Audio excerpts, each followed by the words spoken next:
Hello, everyone.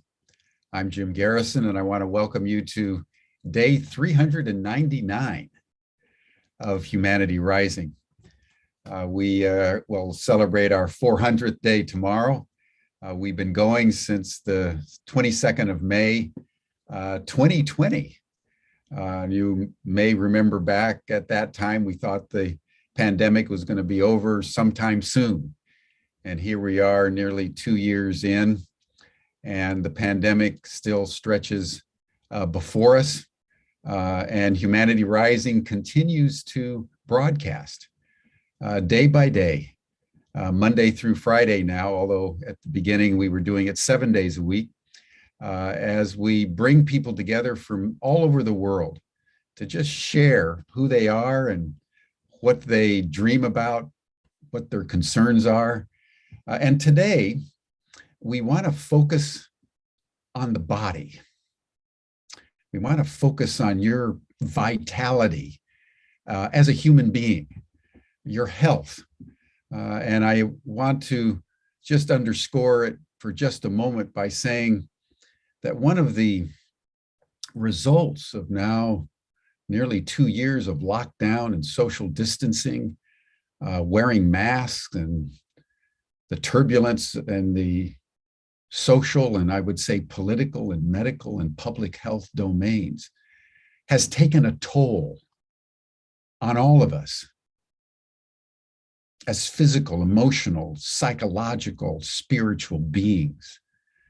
We've gone through something that none of us expected, none of us were prepared for. And so the mental and physical and psycho-emotional toll that COVID has wrought on all of us has been significant.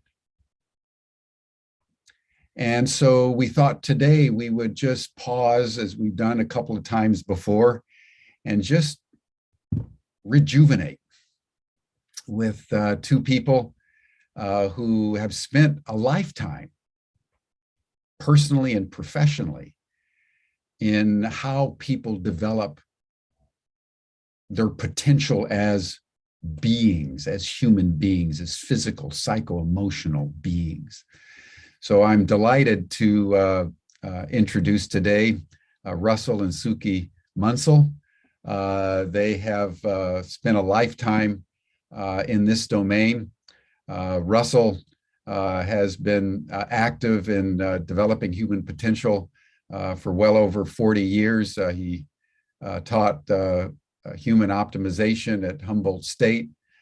He is a Tai Chi and Qigong master. He has led people all over the world in developing their potential. He's been a swimming coach for many, many years. And his wife, Suki, also has been teaching, learned body movement and dance from the great Anna Halprin, who was one of the postmodern pioneers of dance. And since then, taking her Ph.D. In human performance, she has taught people like Russell all over the world and has developed a specialty actually in dynamic walking, how to just walk as healthily and robustly as one possibly can. So today we're going to focus on our bodies as what Rumi called breath-breathing human beings, and learn from two people who have spent a lot of time in how you developed in an optimal way who you are and how you literally presence yourself in the world as a physical and psycho-emotionally somatic being. So Russell and Suki, I welcome you to Humanity Rising. And Russell, I turn it over to you, who will lead us in our opening meditation. Good morning. And your important word there was presencing. So let's do a little presencing meditation. I'd like you to begin with your eyes open. Simply being here at this moment.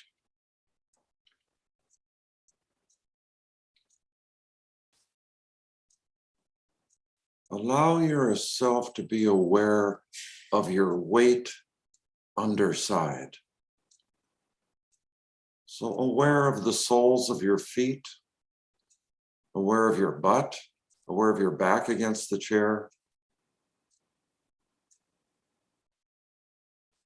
And almost as if every cell of your body was a little soap bubble. You know, on the bottom of a soap bubble, a little extra bit of moisture collects there. Imagine every cell of your body is like that, all of the weight on the underside. And relax your perineum. Relax your buttocks, just let go. Relax your belly.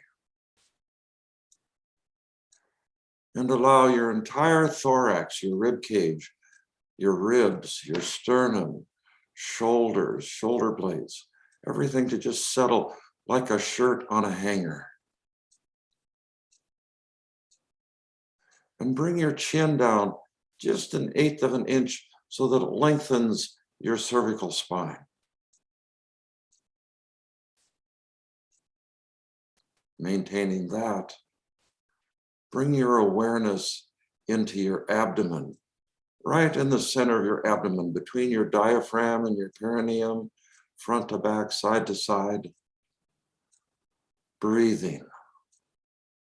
Breathing from the center of your abdomen. And become aware that your whole body moves with every breath. Yes, it's very subtle. Simply notice that subtle movement of each breath.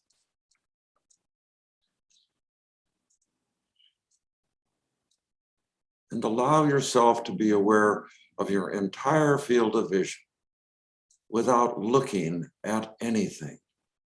Seeing without looking.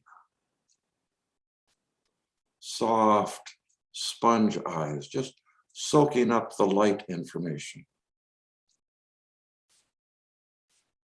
Hearing without listening.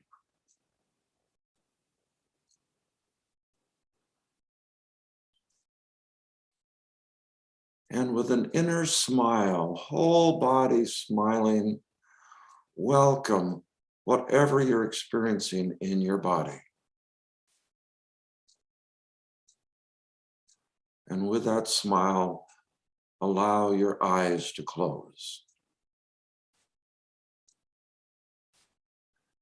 And with your eyes closed, remember, imagine, recollect doing things that you most enjoy.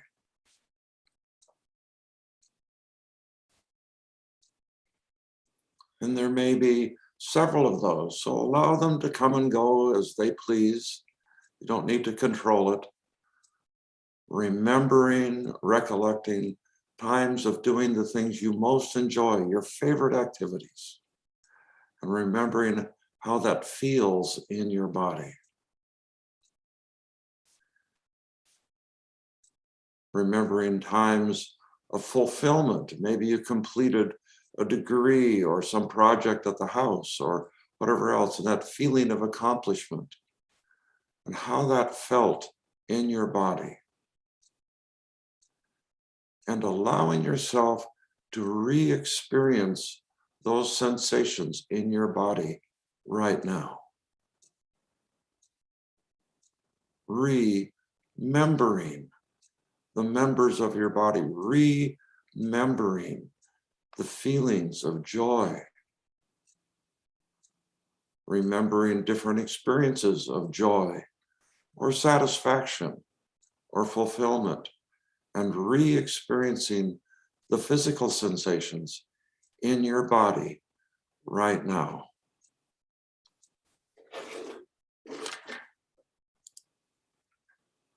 Re-experiencing the physical sensations in your body of joy, satisfaction, fulfillment.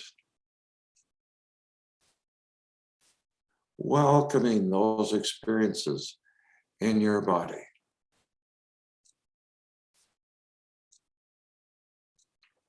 And radiate those experiences out throughout your entire body and even beyond your body. Recollecting, remembering experiences of joy, satisfaction, fulfillment throughout your body, especially in your heart, and radiating those feelings throughout your entire body and beyond your body.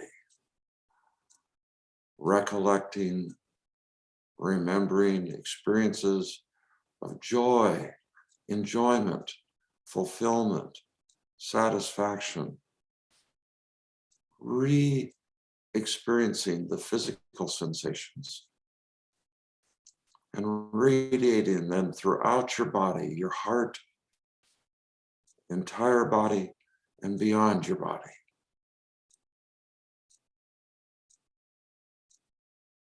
And smiling in welcome to those feelings, those sensations.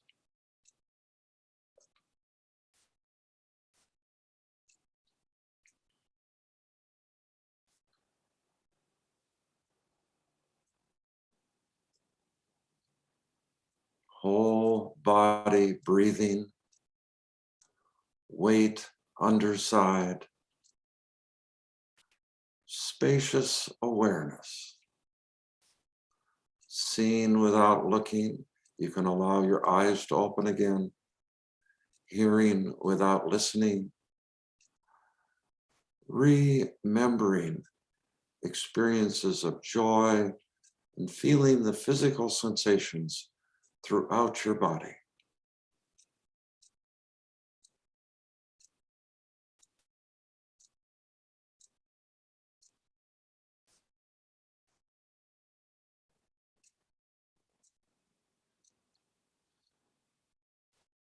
Hello, and for those of us here on the West Coast, good morning.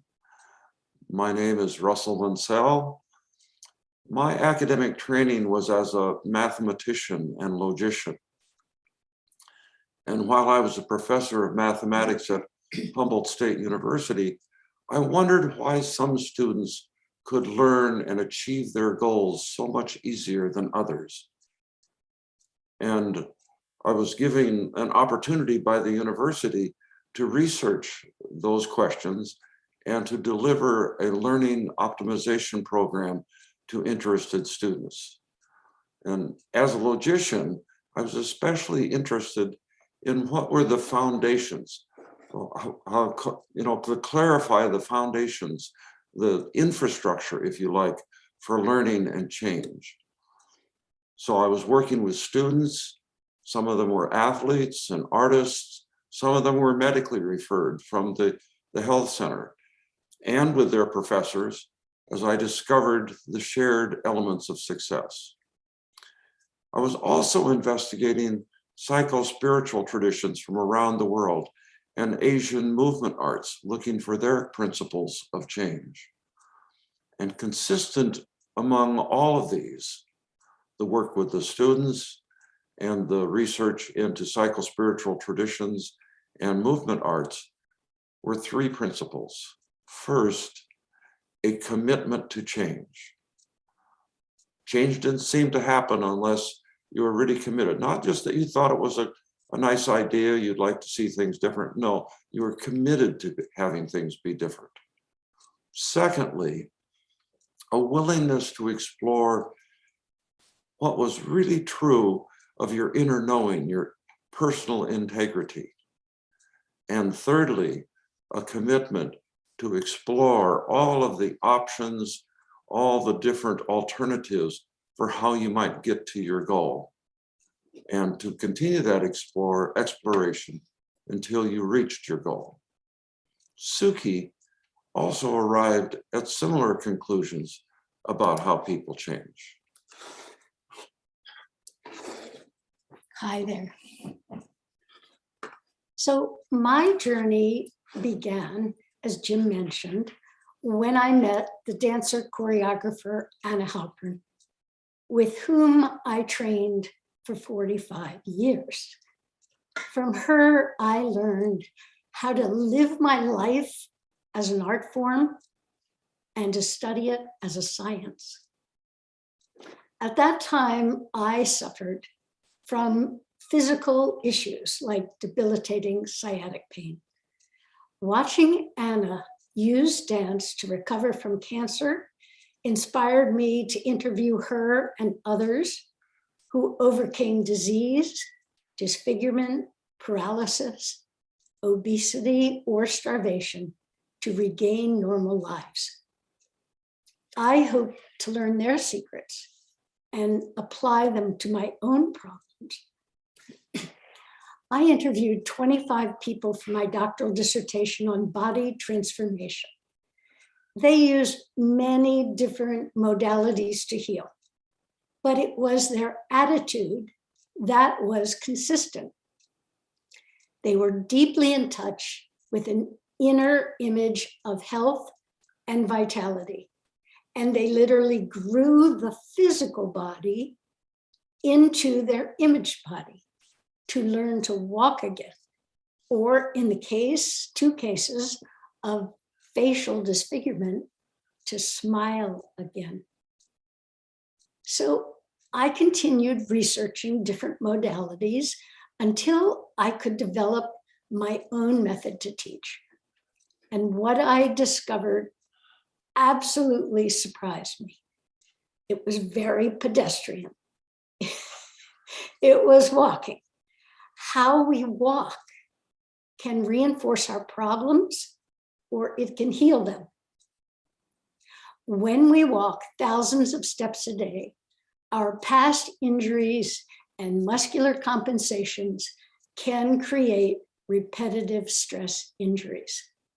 Or we can learn to use the power of walking biomechanically efficiently to walk away from old habits and recreate ourselves anew.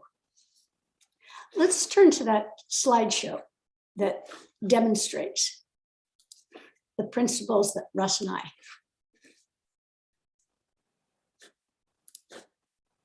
So if you could put that on for us.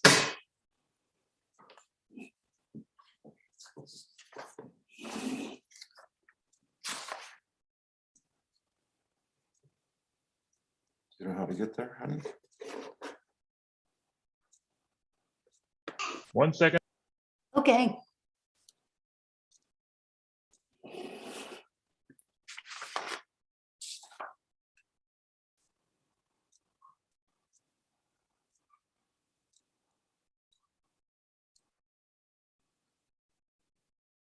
Can you go to it? Here it comes. She's got it.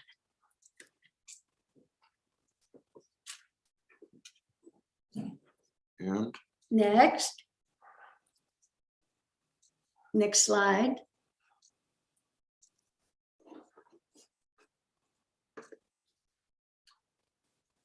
so what I had discovered working with the students and what Suki had discovered in her research for her doctoral dissertation, we have kind of combined into what we call the dynamic vitality method. You can see it here. And it's also what's important to look at is that this is an ongoing, lifelong change, the process of change.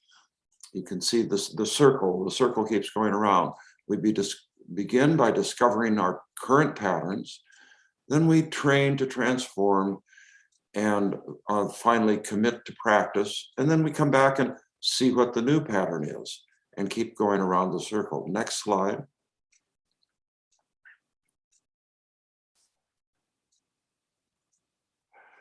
So in discovering the patterns, the beginning of that discovery is always in awareness and presence, just as we began this morning.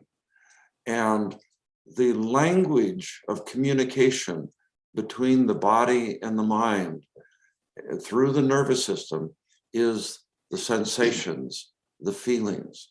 So we pay attention to both a description of what the current situation is, what your pattern of movement, what your pattern of behavior in your life is, and what it feels like in your body. Next slide.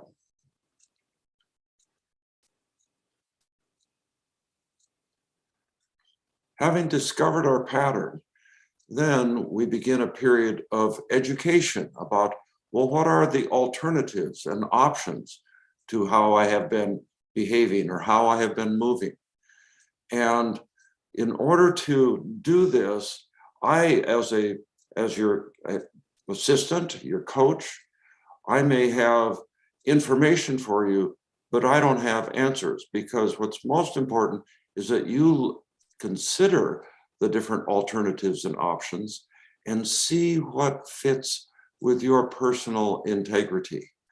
And in this way, you regain the freedom to choose and discover your power to change. Next slide, please.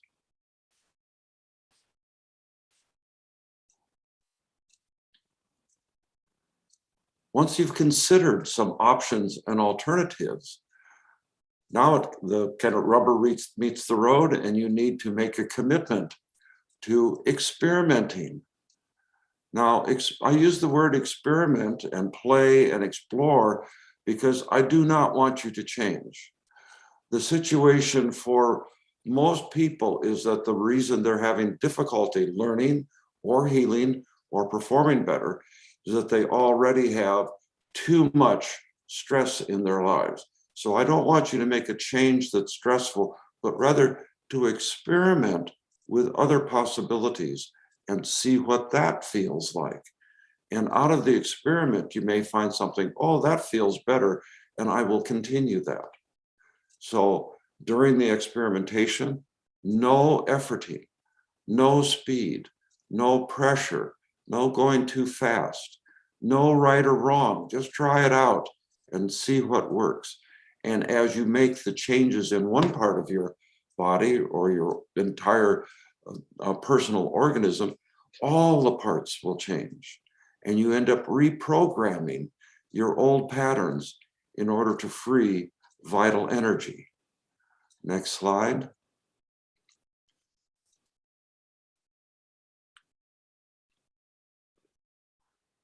So we find ourselves with a process of change where we begin by discovering our patterns, how we are now, by educating ourselves about alternatives and options, and getting in touch with our own personal integrity.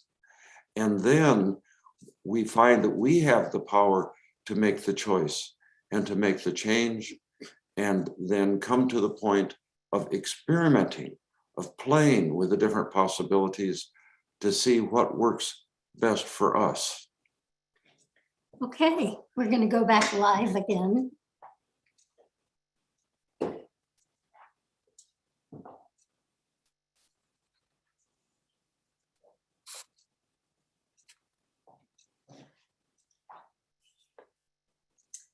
So how do we do that? How do we create that image of health and vitality, starting with the physical body? Well, we are all sitting a lot. So I thought we'd start where we are, with sitting. So when we talk about the rubber hitting the road, there's the rubber and there's the road. Let's start here. Now, what I'd like you to do is, however you're sitting, just close your eyes and notice that. And again, there's no right, no wrong. So just notice. So in the noticing, these are the sensations. This is the language of communication between body and mind. You probably have a map within you of yourself sitting, how you move, how you are. You have a physiologic map of those sensations. Those become your patterns. Good. So feel that map a minute. Let's make some changes. So open your eyes. And what I'd like you to do is I'd like you to take a foot and drop it somewhere behind you or below you, so that it's not supporting you and you can feel a collapse in the whole body. Let me move to the side and show you. So here I am, and now I move the foot to the side and my whole body can collapse, especially if I'm working on a computer. energy doesn't flow well through this. So let's think of how to increase vitality by connecting from the earth all the way up through the body. So what I'd like you to do is maybe just stamp your feet a little bit. Notice you start to use your core muscles to do that. Good. And then wiggle around a little bit. Good. And then I'd like you to push your feet forward on the ground and notice you come into a curl. And then pull your feet back against the ground and notice you come into an arch. So let's wake up our spine right now with a little bit of curling and arching. And the arms can relax. We're using our arms all day long and our hands, you can even shake them out. And arch and curl. Notice how this starts to affect your breathing. This is a natural exhale. This is a natural inhale. And again, exhale and inhale. Good.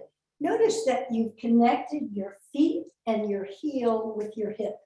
The heel-hip connection. So whenever you are seated, you want to get grounded. Bring your toes up inside your shoes and spread them. Good. And now add that sensation, lifting the toes and pressing them down. Good. Now, what I'd like you to do is to put your hands under your butt and wiggle around. You'll find a couple bones there, which are your pelvis, but they're like the base of your spine, and they're called sits bones. So I want you to roll back of those and notice it's a curl. I want you to roll forward of those and notice it's an arch. And then I want you to be right on top. So let's do that a few times. Roll back, curl, roll forward, arch, come right up on top. And now as you're on top, roll back just a little bit so that you can lift a leg. And you'll find that you're now connecting. You have gotten grounded and you're now connecting into your hips and into your core. Let's work a little bit more with the core there. Bring your hand to your side. Notice how much space you have between your ribs and your hips. You can feel that inside. And now lift an arm and increase that space. Good. And now bring the arm down, bring the shoulder down, and maintain as much of that space as you can. You're connecting through core. You're connecting to core. And again. Good. Let's do that on the other side. So up, create more space, down, maintain the space.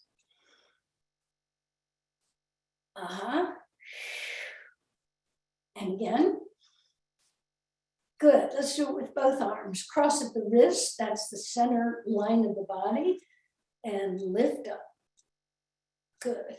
Now, as you lift up, notice you want to press down with your feet.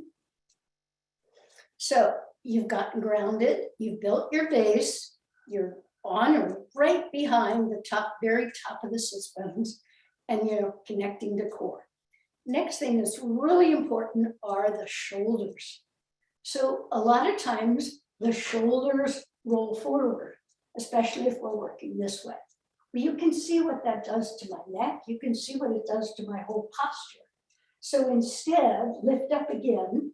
I want you to bring your hands palm forward as they come down. And I want them to be in your peripheral vision. So bring your hands down, release your shoulders, let them relax, let your arms come pretty much to your sides, and then you can turn your hands over. Notice that your shoulders now are in place rather than forward. Yes, you can do a shoulder roll one side or the other, but the idea is the shoulders are settled. So we have gotten grounded, built base, connected to core, settle the shoulders. The next would be balloon breathing. Bring your hands to your side, inhale, and exhale. This time, use your hands to push. And again. Give yourself some resistance. So imagine you're breathing into the front and the back as well. Actually feel it.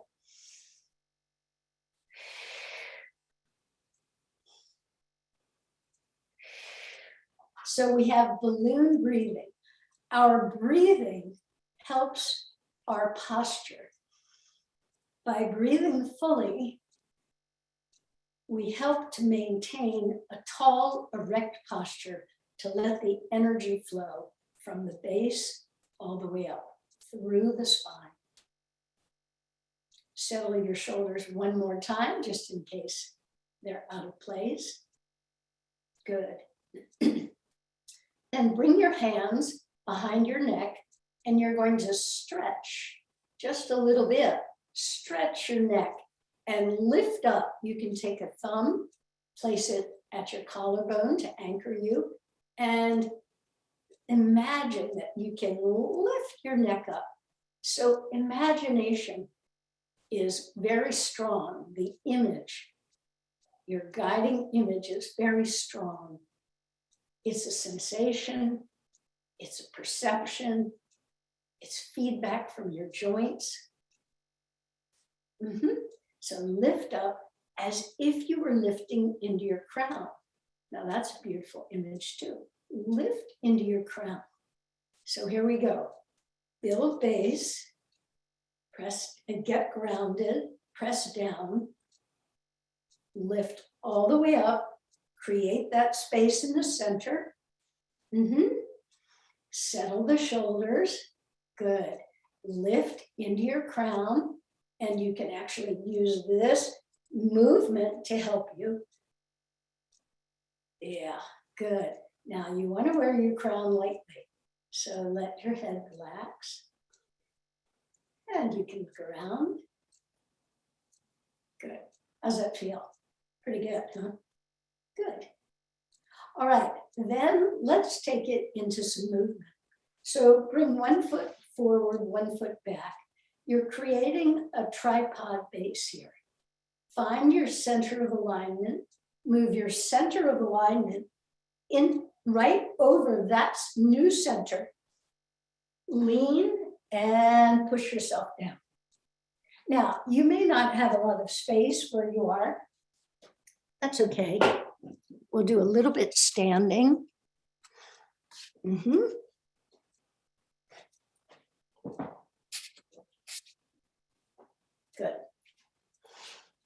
Okay, let's jiggle it out. Let's feel our grounding. One foot up onto the forefoot of the other foot. Spread those toes. Good. How about a little bit of a swing? Good. So you want to be settled on one leg. And you want to be settled on the other. Good. Swing and let your shoulders go. Let your arms relax. Let your head relax. And can you let the push off of your legs take your arms higher and higher and overhead? Here we go. Sound effects are great. And the other direction. Let your head go. Let your spine relax. Good. One more time. Stop at the top. Yes. There you are. Now, turn and look to one side and then the other. Head, shoulders, rib cage. And now finally your hips up onto the base of one one forefoot and then the other, your arms are relaxed. They are swinging. They are on vacation. Look behind you, use your eyes. And then imagine that somehow your back is sliding down the wall as you bend at the hip. Then place your hands on your thighs, fingers in. My back is straight. And I'm going to do that arch and curl again.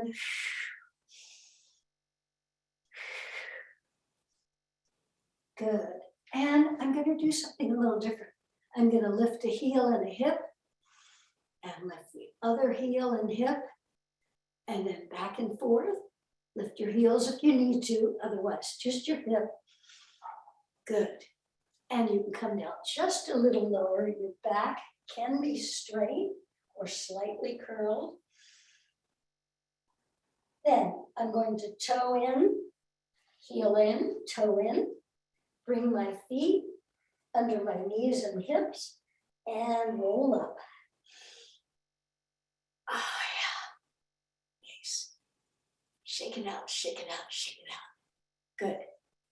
We'll just do one more thing with this. We'll lift, lean, and begin walking. Use your push-off to walk. And feel that your body is starting to glide.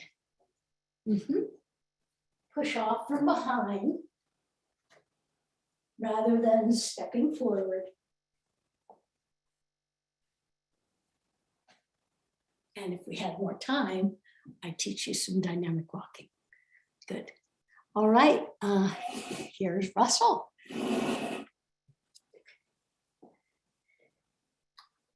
So while you're still standing, if you would kind of come into a natural stance, your knees above your toes. So we don't want to have the knees in or the knees out, but the feet under the hips, knees, shoulders. And as we began presencing, bring all of your awareness into this moment. Weight underside. So aware of the weight on the bottoms of your feet. We want to soften the knees, and we do that not by bending the knees, but by folding right here at the inguinal crease between your thigh and your belly. So just fold there. It's almost as if you were about to sit down. So just a little bit to soften the knees, soften your perineum and your belly and your buttocks. Kind of let go, let the shoulders and rib cage rest. Again, chin down just a little bit, lengthening the back of the neck. Whole body breathing.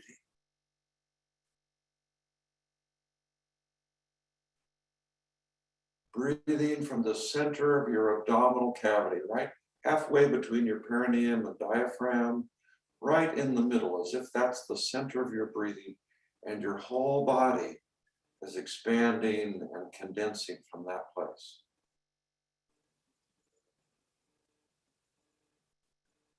Spacious awareness. Eyes not looking at anything, but seeing everything. Allow all of the light information to come into your nervous system without picking out anything to look at. More animal eyes, seeing everything. Hearing without listening. Animal ears.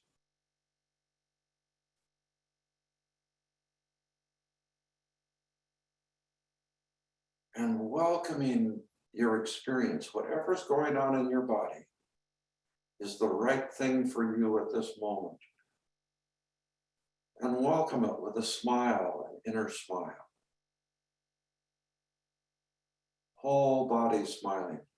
Maybe remembering how we began, remembering an experience of joy and what that felt like in your body. This is the way we begin our practice. So we're going to do 3 of what are called the precious gestures, favorites of all of our students. So put all of your weight on one foot and then put the other foot out, but without any shift of weight. I could shift my weight to take a big step, but I only want to go just as far as I can without any shift of weight. That'll give me a solid base, and then divide the weight. Now turn your body to one side as if you were scooping up and picking up something, and carry it across the center to the other side and release it, let it go, as if you were releasing a bird or a butterfly. And on this side, gather up something, carry it across, and release it. Now let's coordinate our breathing with this. Inhaling as you gather and carry, and exhale as you release. Inhale, gather, carry, release. Well, maybe it's an old plan that didn't get done. Just let it go. I remember the first time I did this, what I remembered was an incident from grade school, and I released it. Gather, carry, release with an exhale. Inhale, gather, carry as you cross the center line, exhale, and release. Maybe it's some disappointment in your life. Let it go. Maybe it's something you wanted to have happen and it didn't happen. Let it go. Maybe it was your favorite football team lost the game last weekend. Let it go. Maybe it's something in a relationship. Just let it go. Whatever comes up for you is the right thing. Hopefully there's just a whole chain of things that turn up. You're willing to gather and carry and just let it go. Whatever it is, any experience out of your life, let it go. It might even be a big success that you're hanging on to. And let it go.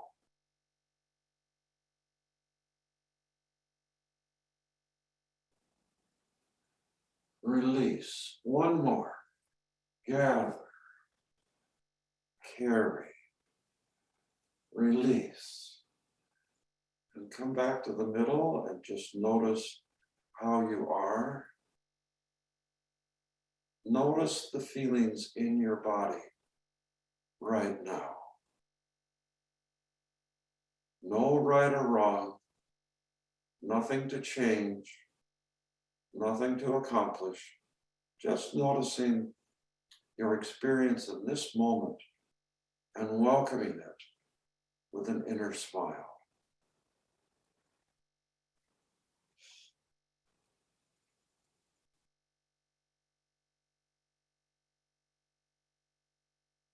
The second of our precious gestures is called calm at the center.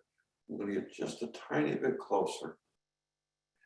And we're going to have empty fists. So your hands will be fists with the palm side up, but it's empty. So we're not going to squeeze the fist. It's a soft fist. And you bring it here to what's called chamber, right at the sides of your lower ribs. Turn your waist and open one fist and reach across to the other side and shift your weight as well. And now shifting your weight the other way and turning your waist, look at the palm of that hand as you shift and turn as far around behind you as you can. And then continuing to look at the palm, turn forward and pick one thing and bring it in. The other side. looking at the palm as the body turns as far as you can behind. No efforting, don't push too far. And then continue to look at the palm as you come forward, and as if you were picking a peach off of a tree. Let's coordinate the breathing. Exhale. Inhale as you turn, looking at the palm. Exhale as you turn forward. Inhale as you pick a peach. Exhale. Inhale. Exhale. Inhale. Exhale. Inhaling as you focus on the palm, and in the background, the 10,000 things of life are passing by. But you're focused on your palm, in exhaling. And inhaling as you pick the one thing in life that's important to you that you want to keep. Exhale. Inhaling, focused on the palm as the 10,000 things of life pass by in the background. Exhale. Inhaling as you pick the one that you want. Exhale. Calm at the center, the 10,000 things of life passing by.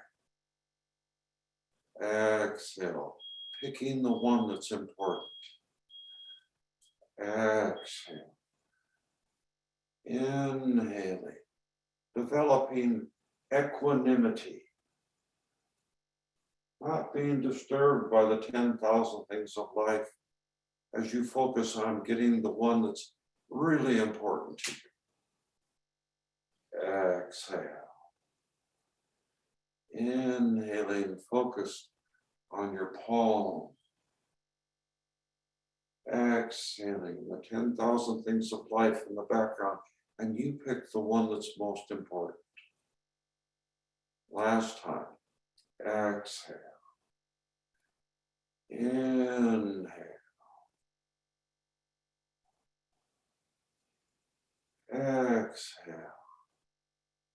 Picking the one that's most important. Noticing how you are in your body. The feelings and sensations in your body. Don't need to name them. No need for labels. Simply noticing the feelings and welcoming them with an inner smile. Releasing your arms. Welcoming with an inner smile. Noticing the feelings.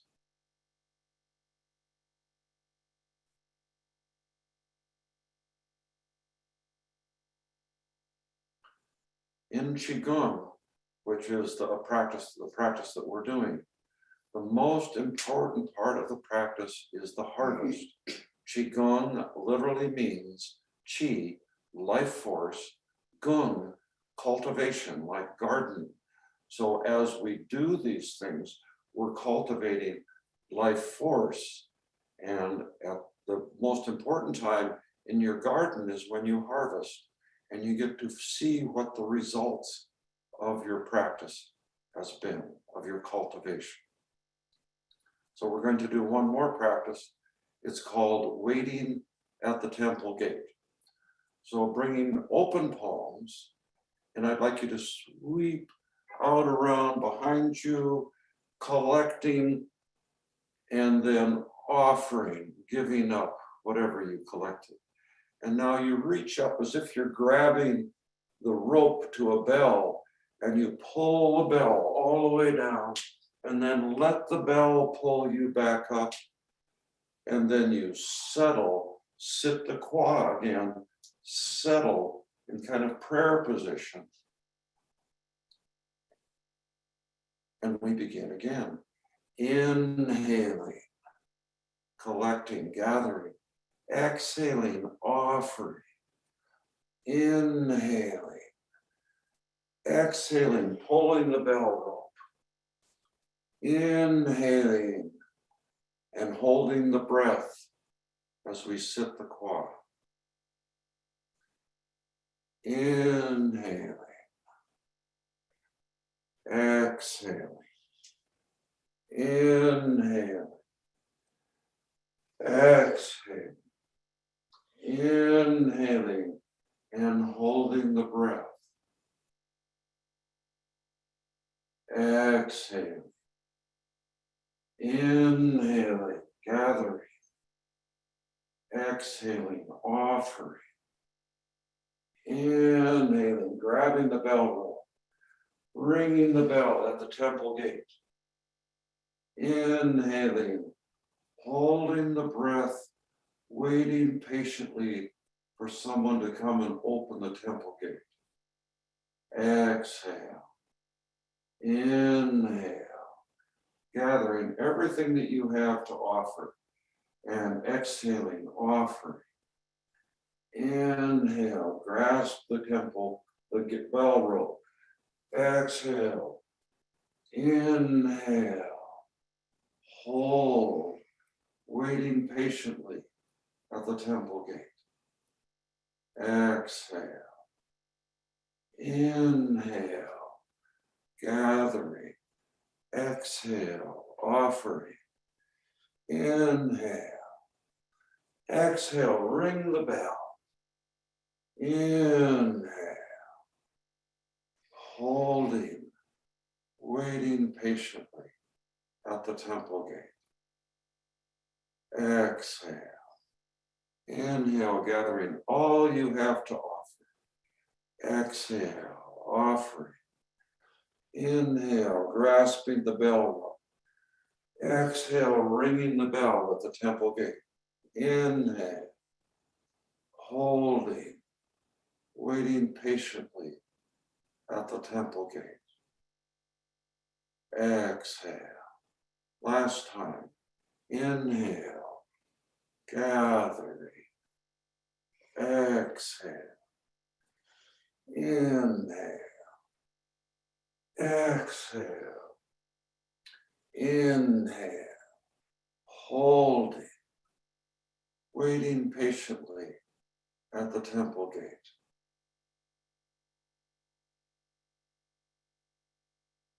Noticing the feelings in your body, exhaling, breathing, whole body breathing, welcoming whatever you're experiencing in your body, releasing the arms, weight, underside, whole body breathing. Spacious awareness, welcoming your experience with an inner smile.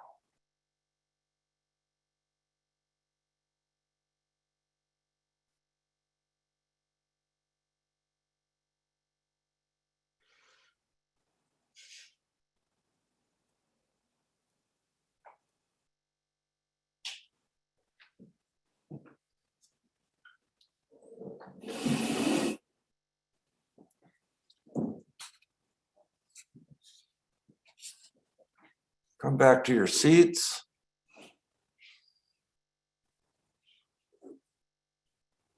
Mhm. So could you put our PowerPoint slide deck on again? We want to share with people how, if you enjoyed some of the things we did, how you can learn more. So continue. Next. Next slide. And one more. So we'd love you to visit us at our website, dynamicvitality.com. At top right, you can see where you can enter our email so that you can get more information. Next slide, please. These are our online classes. Russell teaches Tai Chi Tuesdays and Saturdays. These are Pacific times. I teach Body Wisdom for Women, and that's Thursdays at 9 a.m. And then twice a year, I teach a 10-week coached dynamic walking for lifelong legs. So next slide, please. Those are ways you can come into our classes through our website. Also, you can go to our YouTube channel and look at any of the very short webinars that we have, or short videos that we have. Next.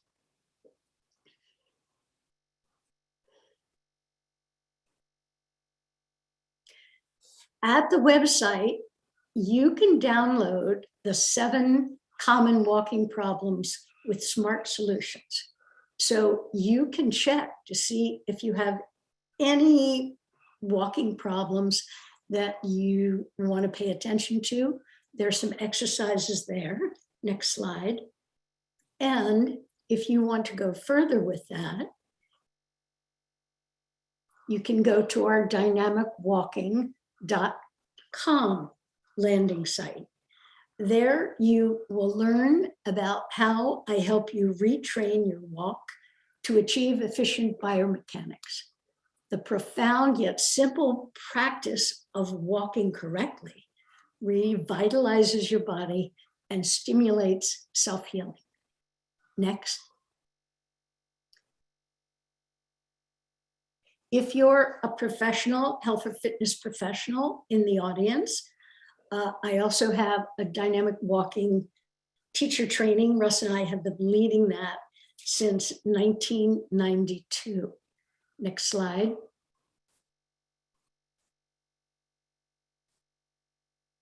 And if you have a background in anatomy, you might want to join us for our new class, the Anatomy and Biomechanics of Walking. Next slide.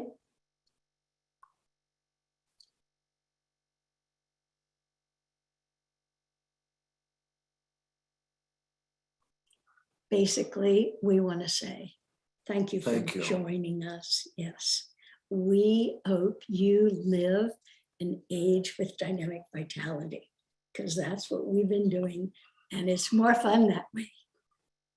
All right, back to live. Thank you.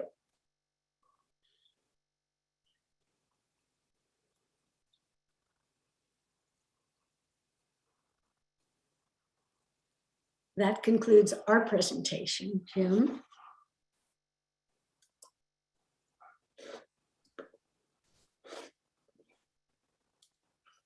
Well, I feel more vigorous already. So, thank you. And several of the people in the chat have indicated the same thing. So thank you for your graciousness today and just showing us how simple it actually is. Yeah. Be in touch with your body and to rejuvenate yourself. I think one of the questions that I have, particularly for the two of you that have been at this for so long, is, as you have experienced people in relationship to their bodies over the years, what have you found are the most common impediments of people in coming into relationship or right relationship with their bodies? Because our whole culture, is in some ways anti-body and anti-nature. And so you're in some ways swimming against the tide. Would just love to hear more about the challenges that you have encountered as you've, over the years, put people back into right relationship with their bodies and their health. Well, I would start it with something that we have done when we are out in public, in a public place, in a park, where people are walking, especially where families are walking. We often notice that the children walk the same as their parents. The boys like the father, the girls like the mother. And so the reason I'm using that as a place to start is that we grow up with internal images and ideas about what's the right way to do things. Because when we were crawling around on the floor and we were looking up at our parents, oh, I want to be able to do that. And maybe our models were not as good as they might have been. Yes, and you hit it right on the head, Jim. It's acculturation, and acculturation actually does start in the family, and then it's acculturation in terms of men should be strong, women should be this way, whatever it is. We internalize that, we embody that. And the path for everyone, no matter what culture they are coming from, is actually in and back to the experience of the body. It's as if the body, especially in the American culture, gets very, very little voice, but the mind gets a big voice. So what you want to do is you want to change that. You want to keep mapping new perceptions and sensations free of criticism. No effort, no speed, no right, no wrong. You want to keep mapping more and more awareness so that you can consult your body and know, oh, that feels good, that doesn't feel good. You can feel when you're walking with good biomechanics. You can feel it. So that's what you want to, that's where you want to go. You want to rewrite that. And to remember that, and Anna always said this, we are nature. We are nature. So we want to listen to our own human nature. That will begin to put us in right relationship with nature out there. We want to clean up our water as well as all of the water out there, and our air and how we breathe. And that is the basis of it for me. Beautiful. Also, I think we've gotten some bad advice along the way. So, for example, although I'm no longer doing much swimming coaching, in 50, well, actually 60 some years of coaching swimmers, what I noticed was that a lot of coaches were giving people skills that were primarily based on a best way to get speed. Well, I'm not so interested in speed. I'm interested in being able to swim for the rest of my life.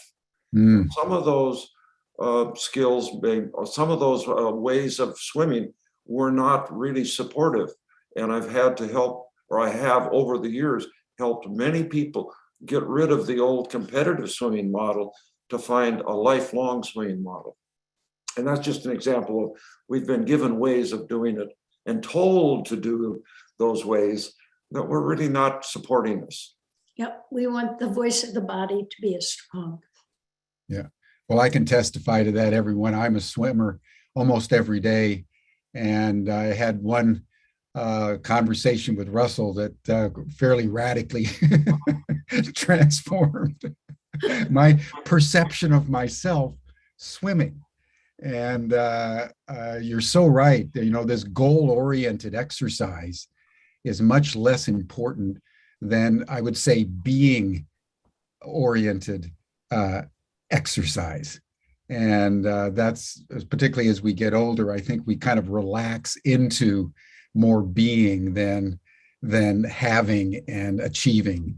Yes. And that's at the heart, I think, of human health and well-being. Yes. Now, I want to raise a question from Ada in the chat about how the two of you have developed your techniques for helping people who have deep trauma embedded in the body. Well, I, especially in my work with Anna Halprin, and I would also point you to tamalpainstitute.org or .com and their extraordinary work. working with victims of trauma around the world. The process is basically to use dance, to use art, to use drawing, to externalize incorporated pain and trauma. So trauma, there's physical trauma, there's emotional trauma, but that is a coupling of sensations and images, and they literally reside in the body. So you, in order to discover what they are and commit to changing them, I began in my training with Anna. We would just, for instance, do a hand dance, and then we'd draw the hand. And then you'd be surprised what's in the hand, or what I found in my chest. I found in my chest Tweety bird inside a cage, and I couldn't move. I didn't have any range in my chest, but eventually I found in my hips a butterfly. So we continued to go through the whole body and through Tamalpa. That's a wonderful organization, and to find somebody worldwide, maybe to work with, to go to help remove trauma from the body. You need to know it can be done. It's a certain kind of courage and bravery. If you're asking the question, you're already heading in that direction. So I would also say that with regard to trauma, that I'm sure there are a lot of people who've got an answer for you. And it's in order to re-own your trauma and pay really, I guess I want to say it a different way. Very often what we're doing is pushing away what our issue is or our trauma, but to re-own it and really begin to pay attention to it and experience it, and then look at what are some of the options are and begin to play, literally play with different options, different alternatives for how you do things, maybe for how you breathe, and explore that without any sense of right or wrong, but just to, well, how does that feel in my body? And then that informs the next time around our dynamic vitality method. You just keep trying and trying and trying. For example, I had serious spinal injuries in high school, a broken neck and a broken back. And for years and years, I did everything possible, but I was always in pain. Then I met her, and she said, you don't have to be in pain. You don't have to be in pain. And she showed me some of the work that she was beginning to expose to you. And I was and walking, and it did take me about a year. It's not I don't think there are any quick answers. It took me about a year to regrow my body into a new image of how it could operate without pain, and pretty much so now for the last 20 some years. that's why you married. Well, any man in his right mind would have made the same decision, Suki, given that transformation. Yeah, exactly. Body transformation. Well, I'm sure the relationship had a little bit to do with it as well. But thank you. Listen, as we're bringing this to a close here today, I want to have you comment on a chat that the Richard Page just made. He said, tears here. The mind-embracing Qigong visualizations gave permission to release the trance. Richard, I just want to embrace you around that comment. The mind-embracing Qigong visualizations gave permission to release the trance. So as we close out today, I'd just love to hear from both of you on releasing the trance and entering transformational vitality.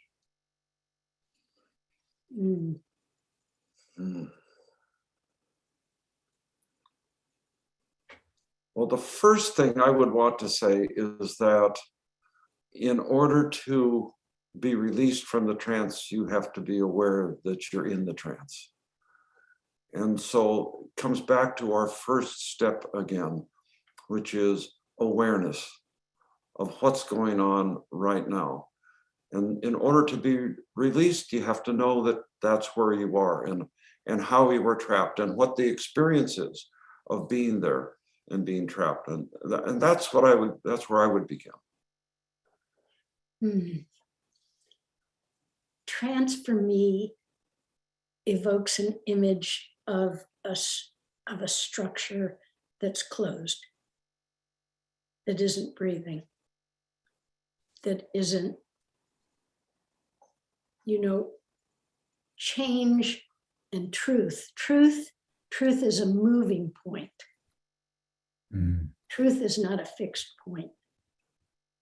So as you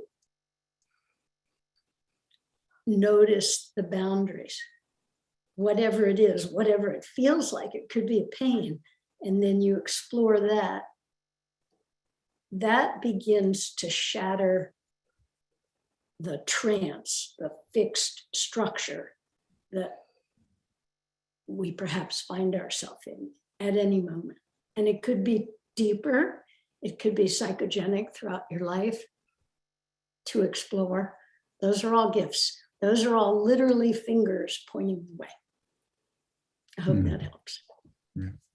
Well, and I think the general point that you're making is around, in terms of trance, the relationship between perception and the mimicking, for example, of children with their parents, having no idea that the son is walking like the father and the daughter is walking like the mother.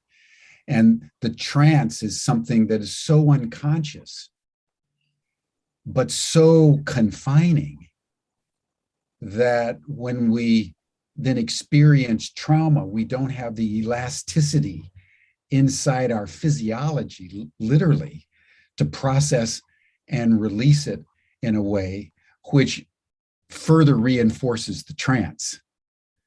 And so the techniques that you have learned for your own well-being and now are teaching for the well-being of others are really, as Richard is indicating, are ways of breaking our trances, that transgenerational trauma that we inherit, for example.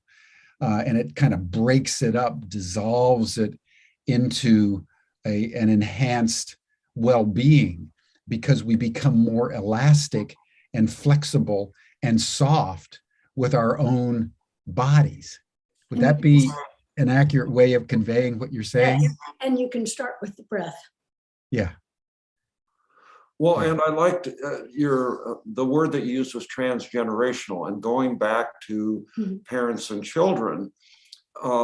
Let's imagine for a moment that the father had a broken leg and had used a cane at one point. Now he no longer uses the cane, but he still walks like he had a cane. And now the son is starting to walk like the father. The son never had the broken leg. So, and we've had, and I've watched Suki work with clients who've had physical trauma, and then in order to treat the physical trauma, they had crutches or a cane or whatever else. And even though those implements are gone, they're still walking as if they had a cane or crutches. So how to break through? It comes back right here. Whoever it is that's wanting to come out of the trance needs to kind of take a look and see, oh, how is that trance playing out in me? And what options and what alternatives do I have to do something differently? And I'm not necessarily trying to break it. Maybe I'm just going to rub a little thin point so I can see out to see something else. So I'm not interested in, as I said earlier, I'm not interested in big change. I'm interested in little change.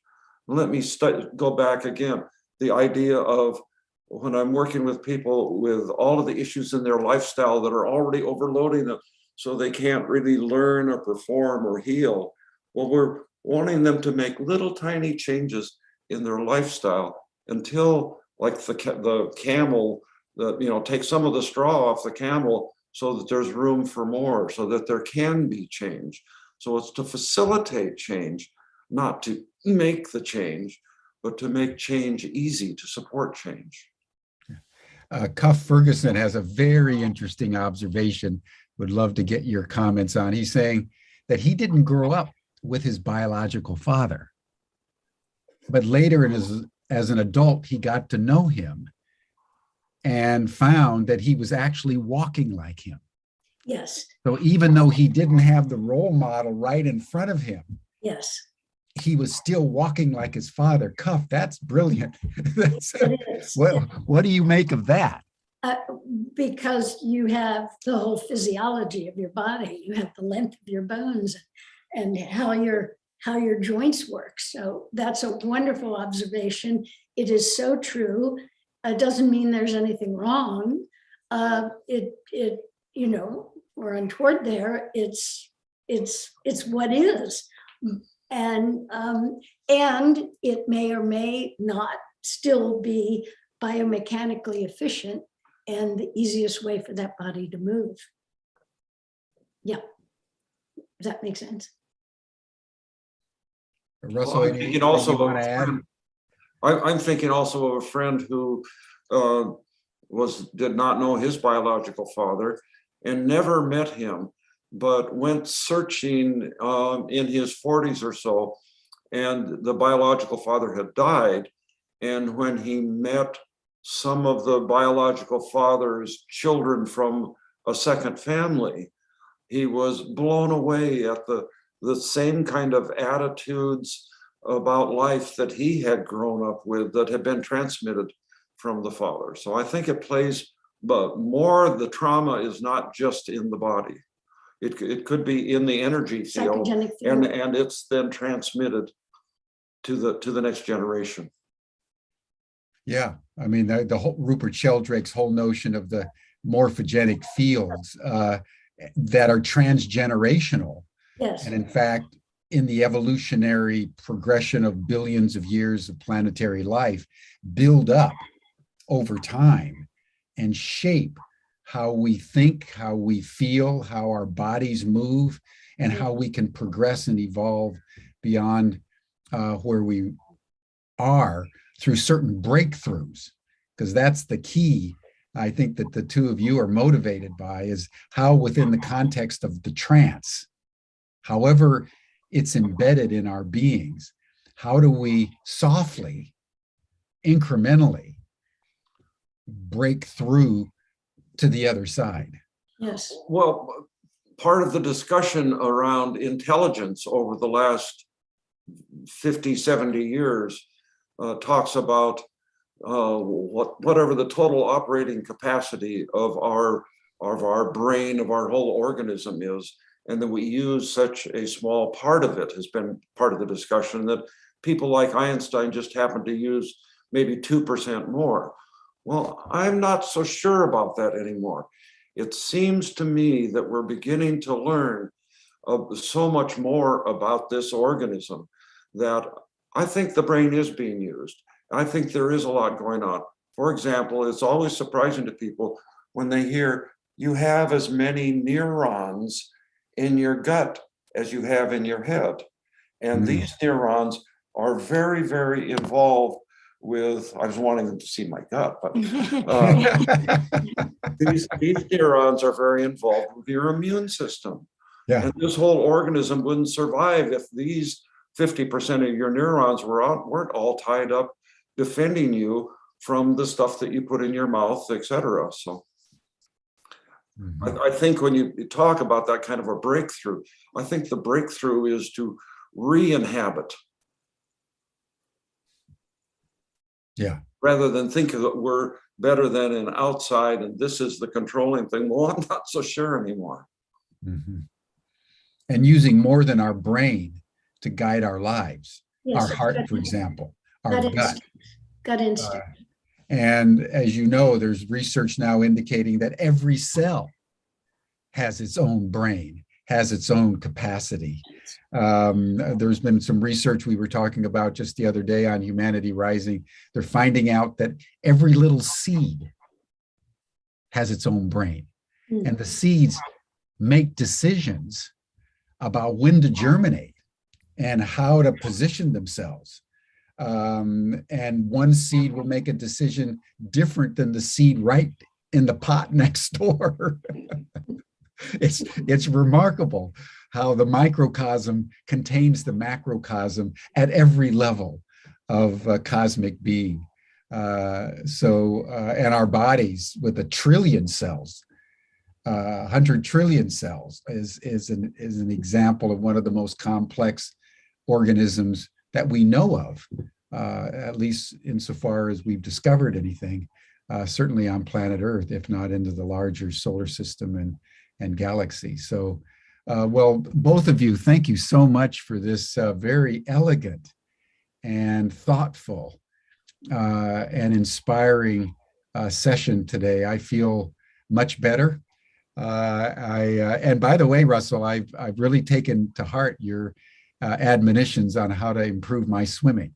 So I can testify, everyone, that these two lovely people are well worth your time and consideration. If you've got aches and pains and you just want to soften up a bit, Russ and Suki are worthy mentors in this regard. So thank you both. Thank you both. Thank you. Thank you, everyone. You're all welcome now to our after chat session. Russ and Suki, you're also welcome. The link is in the letter that you were sent. It's also in the chat box here for our after chat conversation. And we'll see everyone tomorrow. We're going to begin a 3-day program tomorrow on intentional change with Joy Gilfillan. And we'll see you all same time, same station here tomorrow. Bye for now. Bye. Bye now.